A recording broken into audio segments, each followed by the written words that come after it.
नमस्कार दोस्तों, मैं हूं अखिलेश प्रताप और आप देख रहे हैं अपना YouTube चैनल विजिलेंट क्लासेस, जिसे जाना जाता है फिजिक्स के बारे में। तो आज हम करने वाले हैं व्हीटस्टोन सेतु। ठीक है, तो देखते हैं व्हीटस्टोन सेतु के बारे में। तो व्हीटस्टोन सेतु के बारे में अगर हम बात करें तो व्हीटस्टोन सेतु होता क्या है? एक ऐसा परिपथ जो किसी अज्ञात प्रतिरोध का मान ज्ञात करने में लाभदायक हो, उसे हम क्या कहते हैं? व्हीटस्टोन सेतु कहते हैं। इसकी एक कंडीशन होती है कि जो मेरे बीच वाला वायर होगा, ठीक है, अगर मेरे पास बीच वाला जो वायर है उसमें अगर धारा का मान, विद्युत धारा का मान 0 है, यानी वहां पर कोई विक्षेप प्राप्त नहीं होता है, तो इस स्थिति में मेरे पास व्हीटस्टोन सेतु का चारों जो मेरे पास प्रतिरोध लगेंगे, उन सभी प्रतिरोधों का अगर मैं दो साइड के प्रतिरोध लूं, उनका रेशियो निकालूं, तो दूसरी साइड के प्रतिरोधों के रेशियो के बराबर होता है। तो वही समझने वाले हैं। तो देखिए, हम बनाते हैं एक ऐसी आकृति जो किसी अज्ञात प्रतिरोध का मान ज्ञात करेगी। देखना बेटा, हम बहुत अच्छे से बनाने वाले हैं व्हीटस्टोन सेतु को। तो व्हीटस्टोन सेतु में क्या होता है, एक प्रतिरोध कुछ इस तरीके से लगा देते हैं, ठीक है, दूसरा प्रतिरोध कुछ इस तरीके से लगा रहता है,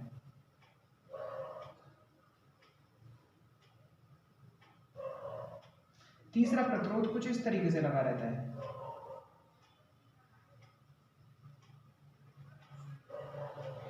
चौथा प्रतिरोध कुछ इस तरीके से लगा रहता है।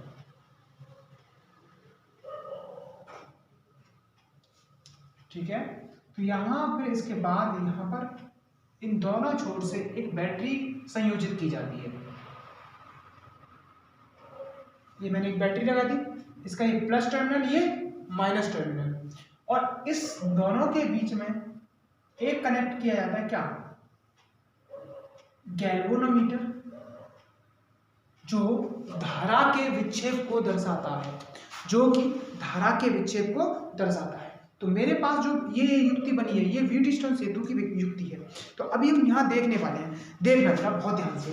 मैंने अगर माना इसको आर मानो, इसको मानो P Q R S, P Q R S, तो मेरे पास चार परिपथ हुए, प्रतिरोध हुए पी क्यू आर एस। तो यहां पर अगर मैं देखना चाहूं बहुत अच्छे से, क्या देखना चाहूंगा मैं? ये देखना चाहूंगा कि अगर व्हीटस्टोन सेतु का सिद्धांत हमसे कहता है कि अगर बीच वाले परिपथ में,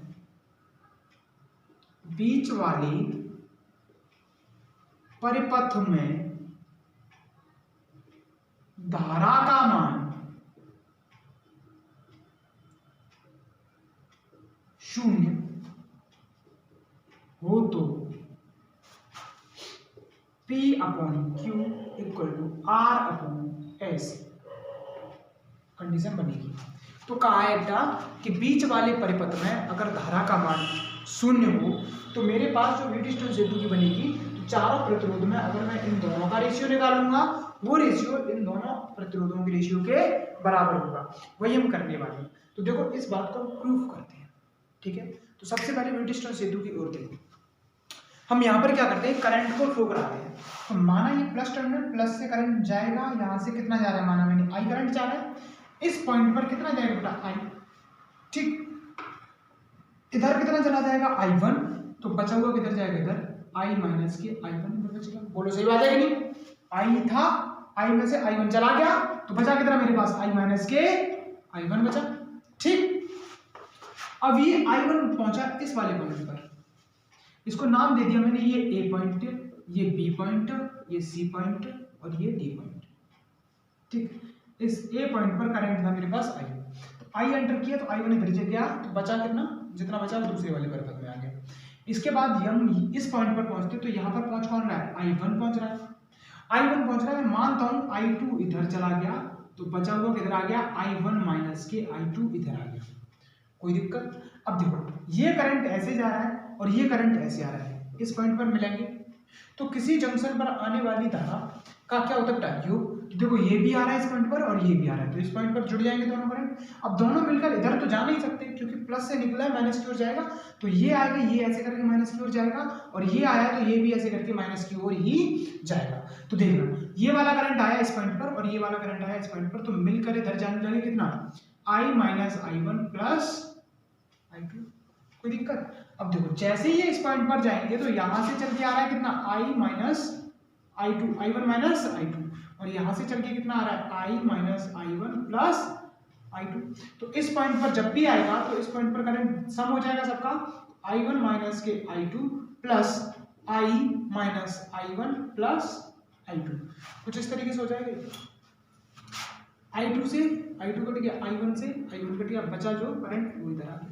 बताइए जो करंट बचा वो नीचे की ओर चला गया, इसमें कोई दोहरा किसी को? अगर ये चित्र समझ में आया तो कुछ नहीं बचा है इसमें। अब हम KVL लगाने वाले हैं यहाँ पर। तो देखिए ये वाली बात समझ में आई। अब इससे आगे बढ़ते हैं बेटा, तो मेरे पास यहाँ पर दो लूप बन रहे हैं।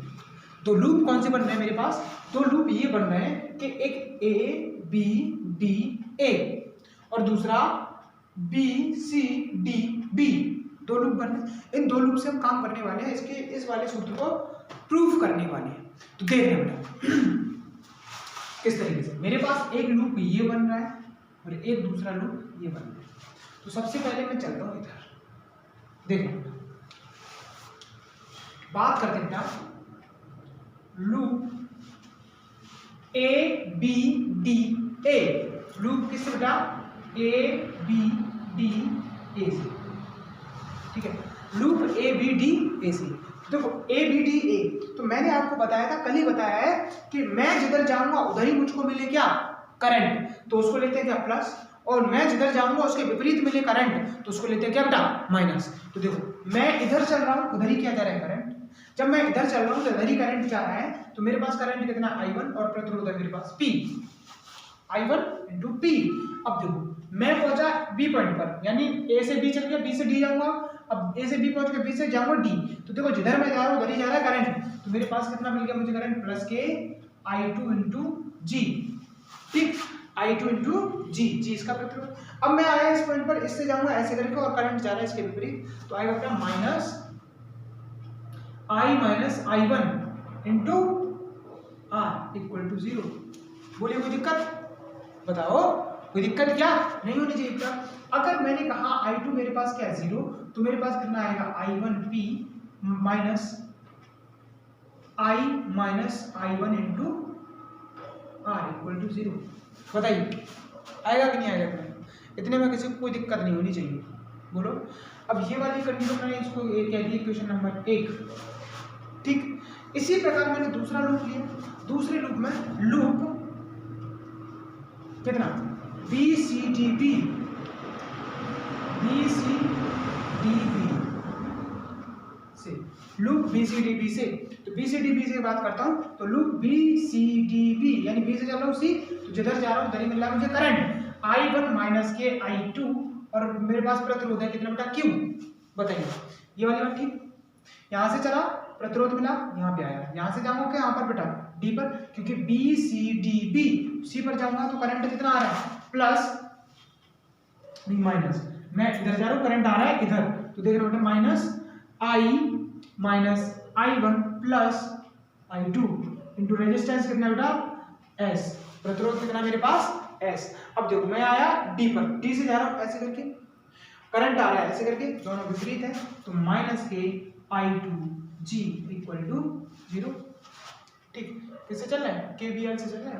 अब देखिए यहाँ पर हम देखेंगे I1 minus I2 into Q, ठीक है, माइनस यहाँ पर करने वाले बेटा, देखो करने वाले क्या है? हम कर सकते बेटा I2 इक्वल टू क्या होगा? 0, क्योंकि बीच वाले परिपथ में धारा का मान कितना है? 0 है, तो बीच वाले परिपथ में धारा का मान 0 करने के लिए मैंने I2 को 0 कर रहा हूँ कि नहीं कर रहा? अब देखो, अब मैंने यहाँ पे किया कि I1 बचेगा यहाँ से I1 into Q, I1 into Q, I2 0 हो गया, माइनस यहाँ से कितना बचेगा? I minus I1 into I2 0 हो गया, बचा कितना? S, ठीक है, माइनस ये तो टर्म पूरा 0 हो जाएगा, तो बराबर क्या करते हैं? 0 करते हैं। इसको कहते हैं समीकरण नंबर 2। बताइए मैंने इसको कह दिया कितना? समीकरण नंबर 2। अब समीकरण 1 में, एक से पहले मैं इसको ऐसे कर सकता हूँ I1P बराबर I minus I1 into R, समीकरण 1 इसको कहते हैं। बताओ क्या मैं इसको भी कर सकता हूँ I1Q बराबर I माइनस I1S, है ना, समीकरण नंबर 2, समीकरण 1 में 2 से क्या देने पर बेटा, भाग देने पर, तो देखिए देते हैं, तो मेरे पास कितना आएगा, I1P upon I1Q equal to I minus I1 R बट्टे I माइनस I1 S। यह I1 से I1 घटेगा, I1 इससे घट जाएगा, तो P upon Q equal to R upon S। सहमत हो इस बात से, बताइए। ठीक है, तो वही तो हमको प्रूव करना था। देखो इधर हमने क्या लिखा है, P अपॉन Q बराबर R अपॉन S। ठीक, तो व्हीट स्टोन सेतु का हमने सिद्धांत किया, तो क्या आपको समझ में आया? बहुत अच्छे से आया, जहां तक मैंने उम्मीद की है। ठीक, अगर बीच वाली करंट परिपथ में भी तुमको करंट निकालना है तो यहाँ पर 3 लूप ले सकते हैं, एक ये लूप, एक दूसरा लूप और ये कंप्लीट तीसरा लूप। तो 3 अननोन, 3 तुम्हारे पास इक्वेशंस हो जाएंगे, इक्वेशन को सॉल्व करना, आंसर आ जाएगा तुम्हारा। ठीक है, तो हमने देखा बेटा क्या, व्हीट स्टोन सेतु। तो इसके बाद हम करने वाले हैं इसके सिद्धांत पर आधारित एक और परिपथ, जिसका नाम है क्या, क्या अगर पता होगा तो बताइए, मीटर सेतु। क्या बेटा, मीटर सेतु। तो मीटर सेतु के बारे में हम करने वाले हैं। ठीक है, तो इसका स्क्रीनशॉट लेना चाहो तो ले लीजिए। ठीक है बेटा, आपने इसका स्क्रीनशॉट ले लिया होगा, तो हम चलते हैं अगले टॉपिक पे। अब देखो हम करने वाले हैं बेटा दूसरी हेडिंग, ये बनाई मैंने, क्या, मीटर सेतु। क्या, मीटर सेतु। तो मीटर सेतु एक ऐसी डिवाइस है, यह एक ऐसी डिवाइस है जो व्हीटस्टोन सेतु के सिद्धांत पर कार्य करती है। किसके सिद्धांत पर? व्हीटस्टोन सेतु के सिद्धांत पर कार्य करती है। तो वही हम करने वाले हैं। तो देखिए, तो इस मीटर सेतु बनाने के लिए क्या करते हैं, सबसे पहले 1 मीटर लंबा, कितना लंबा बेटा, 1 मीटर लंबा क्या लेते हैं, एक स्केल लेते हैं,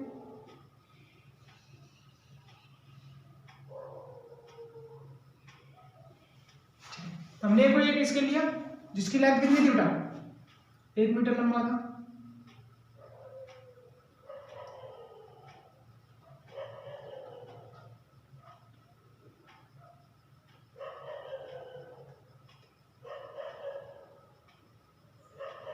ठीक है, तो सबसे पहले हमने एक स्केल लिया, ये क्या, स्केल लिया। अब इस एक स्केल पर क्या करते हैं, 1 मीटर लंबा तांबे का तार लेते हैं और इस पर कस देते हैं। ठीक है, हमने 1 मीटर लंबा तांबे का तार लिया और इस पर कस दिया। अब इसको कस देते हैं एक फ्रेम पर। इस 1 मीटर के तख्ते को, यानी जो मेरे पास इसके लिया है उसको मैंने कस दिया एक फ्रेम पर, कुछ इस तरीके से। ठीक है, और ऐसे सिमिलर दूसरी साइड करने वाले।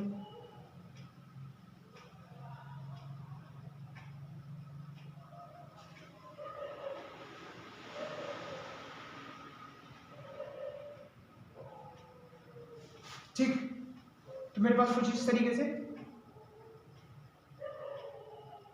ठीक है, तो यानी मैंने देखा, मैंने यहां पर कुछ इस तरीके से कर दिया इसको। ठीक, ये मेरे पास, मैंने इसको कस दिया।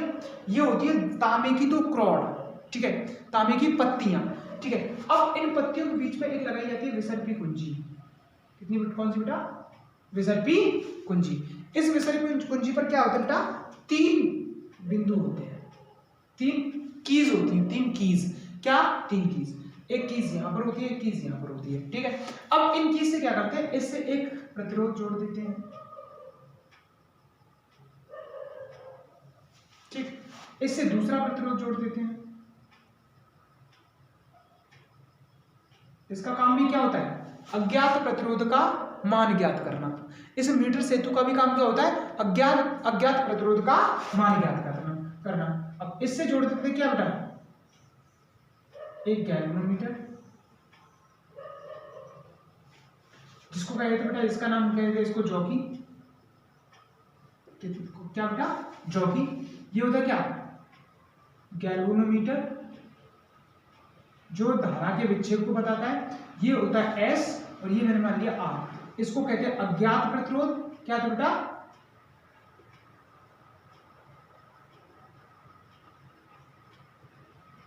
अज्ञात प्रतिरोध। और ये मेरे पास होता है ज्ञात प्रतिरोध, ज्ञात प्रतिरोध। ठीक है, मेरे पास एक अज्ञात प्रतिरोध और दूसरा ज्ञात प्रतिरोध। क्या ये आपको बात समझ में आई? ठीक, ये दो कॉपर की पत्तियां होती हैं। किसकी? कॉपर की पत्ती। ठीक है, सिमिलर वही ये भी किसकी होगी? कॉपर की पत्ती। ठीक, ये क्या होता है? स्केल। ठीक, अब इस स्केल से क्या करते हैं? बैटरी को जोड़ देते हैं कुंजी लगाकर। ठीक है, हमने इसकी कुंजी लगाई। अब क्या करेगा? जैसे इसमें धारा प्रवाहित होगी तो धारा प्रवाहित होने के बाद इस पूरे सर्किट में धारा जाएगी, नॉर्मल सी बात है, धारा जाएगी। अब इस धारा से हम एक अनुमान लगा सकते हैं बेटा कि मेरे पास इस जॉकी, यानी अगर मेरे पास ये कितने का है? 100 सेंटीमीटर का है। 1 मीटर मतलब कि बोले तो 100 सेंटीमीटर, तो 100 सेंटीमीटर में कुछ इस तरीके से लिख सकता हूँ, 100 सेंटीमीटर। कहां से कहां तक? कंप्लीट स्केल की चौड़ाई। अब यहां देखते हैं गैल्वेनोमीटर कब जीरो विक्षेप देगा। गैल्वेनोमीटर कब जीरो विक्षेप देगा, उसी क्षण हम रुक जाएंगे। तो गैल्वेनोमीटर में जीरो विक्षेप प्राप्त करने के लिए इस जॉकी को इधर उधर उठाकर देखते हैं। जैसे इस बिंदु का विभव और इस बिंदु का विभव समान होता है, वैसे ही गैल्वेनोमीटर में जीरो विक्षेप मिल जाता है। और जैसे ही जीरो विक्षेप मिलता है तो हम अपनी जो चौकी को इधर उधर उठा के रख रहे थे उसे वहीं स्टॉप कर देते हैं, उसके बाद रीडिंग नोट कर लेते हैं। अब देखो ये तुम्हारे प्रैक्टिकल भी है, तो इस प्रैक्टिकल में हमने देखा कि मेरे पास, मैंने माना यहां से मुझको L लंबाई पर मुझे मिल गया क्या? क्या मिल गया? जीरो विक्षेप मिल गया। किसमें? गैल्वेनोमीटर में। अब मेरे पास यहाँ पर मुझे, यहाँ तक मुझे कितना मिल गया? L। दूसरी साइड लंबाई कितनी बची मेरे पास? यहाँ पर 100 माइनस के L। बताइए, किसी को कोई दिक्कत? किसी को कोई दिक्कत नहीं होनी चाहिए। अब ये वाली बात समझ में आई? बताओ, ये वाली बात समझ में आई? अब देखो यहां पर मेरे पास बन के तैयार हुआ है मीटर सेतु। अब मीटर सेतु व्हीटस्टोन सेतु के सिद्धांत पर कार्य कैसे करता है वो हम समझने वाले हैं बेटा। अब देखो मैंने इसको नाम दिया बेटा ए, इसको नाम दिया मैंने बी, इसको नाम दिया सी और इसको नाम दिया जहां मैंने मुझे डी, अर्थात डी पॉइंट पर मुझे धारा विक्षेप जीरो मिल गया। अब देखो इसको मैं पकड़ूं और इसको ऊपर पकड़ूं, तो इसको ऊपर ऐसे करके खींच दूं, इसको नीचे पकड़ूं और इसको ऊपर ऐसे करके खींच दूं, तो मेरे पास कुछ आकृति इस तरीके से बन जाएगी।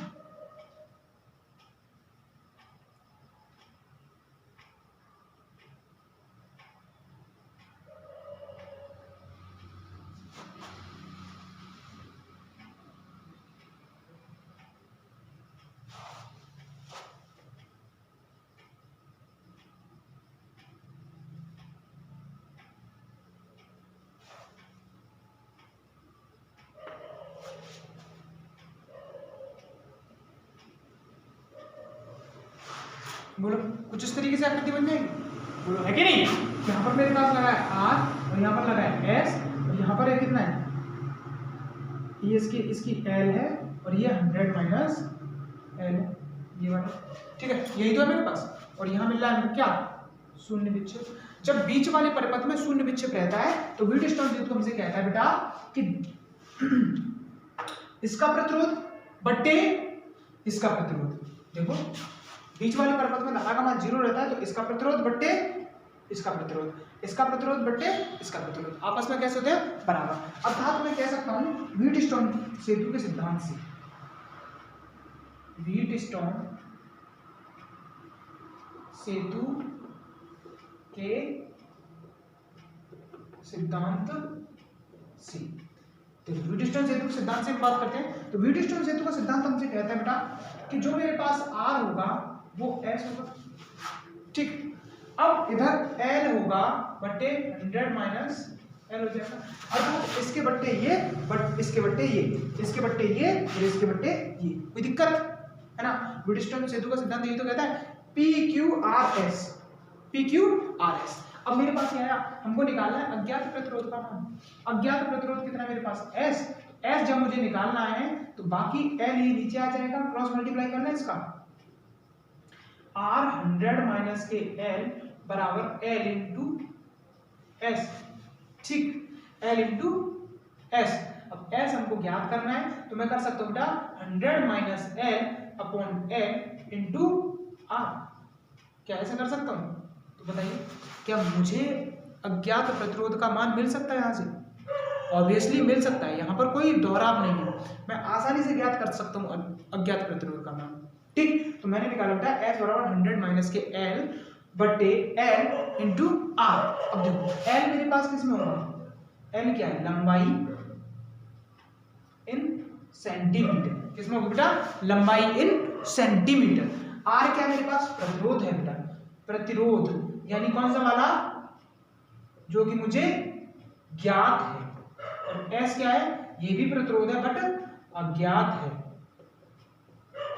ठीक, एस क्या मेरे पास, ये भी प्रतिरोध है लेकिन अज्ञात है। तो आपको ये समझ में आया बेटा, बताइए मीटर सेतु। अब इसकी थ्योरी जो है वो आपने पढ़ रखी होगी, और नहीं पढ़ी है तो पढ़ लीजिए, बहुत ज्यादा इंपॉर्टेंट होता है इस टॉपिक के लिए, ये टॉपिक इसके आपके एग्जाम के लिए।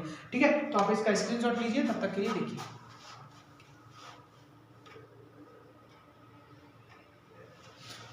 ठीक बेटा, ले लिया होगा स्क्रीनशॉट। तो आगे अब हम बात करते हैं अगले टॉपिक की।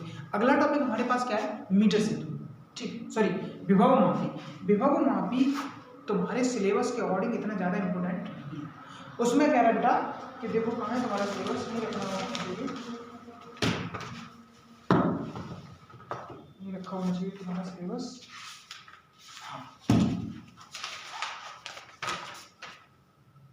सिलेबस की अगर मैं बात करूं तो देखो मीटर सेतु, विभव मापी का सिद्धांत, दो सेलों का विद्युत भार ज्ञात करने के लिए इनका प्रयोग, किसी सेल के आंतरिक प्रतिरोध की माप। ठीक है, तो मेरे पास विभव मापी का और बचता है। ठीक है, तो विभव मापी का सिद्धांत थोड़ा सा पढ़ा है, उसके लिए मैं एक स्पेशल वीडियो बनाता हूँ। ठीक है, तो इस वीडियो को रखते हैं इतना ही आज के लिए। तब देखिए आपको हमारा ये कंटेंट पसंद आता है तो चैनल को लाइक करिए, शेयर करिए एंड सब्सक्राइब करिए। ठीक है, तो मैं मेहनत कर रहा हूँ आपके लिए, तो आप भी थोड़ा सा सोचिए चैनल के बारे में, चैनल को ग्रो कराइए। ठीक है, तो कुल मिला के बात ये है, ग्रो कराने का मतलब ये है कि आप हमको मोटिवेशन दीजिए। मोटिवेशन मतलब बोले तो कि आप हमको लाइक करिए, शेयर करिए और सब्सक्राइब करिए, दोस्तों को भी बताइए। अगर आप कंटिन्यूसली अगर वीडियोस को देखते रहोगे तो लास्ट पेपर से पहले आपके लिए बर्डन नहीं रहेगा। मैं इतनी मेहनत करके आपके लिए आ रहा हूँ, तो आप भी थोड़ी सी मेहनत करिए, है ना। जब मैं मेहनत कर सकता हूँ, मेरा तो पेपर भी नहीं है, आपका पेपर है, तो मैं मेहनत कर सकता हूँ, तो आप क्यों नहीं कर सकते। लाइफ आपको सेट करनी है, समझ रहे हो, है ना। तो आपको बहुत अच्छे से पढ़ना है बेटा। तो देखते रहिए हमारा यूट्यूब चैनल विजिलेंट क्लासेस। ठीक है, क्लास रखते हैं आज के लिए इतनी, तब तक के लिए take care and bye bye. हाँ, एक और बात, अब मैं तुम्हारे लिए क्वेश्चन सीरीज भी लाने वाला हूँ, जिसमें सिर्फ इंपोर्टेंट क्वेश्चंस होंगे। स्क्रीन पर तुम्हें क्वेश्चन दिखेगा, उसका सॉल्यूशन मैं कर रहा हूँ ऊपर खड़े होकर। ठीक, तो इस तरीके से मैं क्वेश्चंस भी लेके आने वाला हूँ। तो उसके लिए आप जब तक अगर मुझे सपोर्ट करोगे तो ही मैं क्वेश्चंस लेके आऊँगा, अगर सपोर्ट नहीं करोगे तो मैं क्वेश्चंस नहीं लेकर के आऊँगा। तो आप ठीक है, तब तक के लिए take care, bye bye and like करिए, शेयर करिए एंड कमेंट करिए। ठीक है, बाय।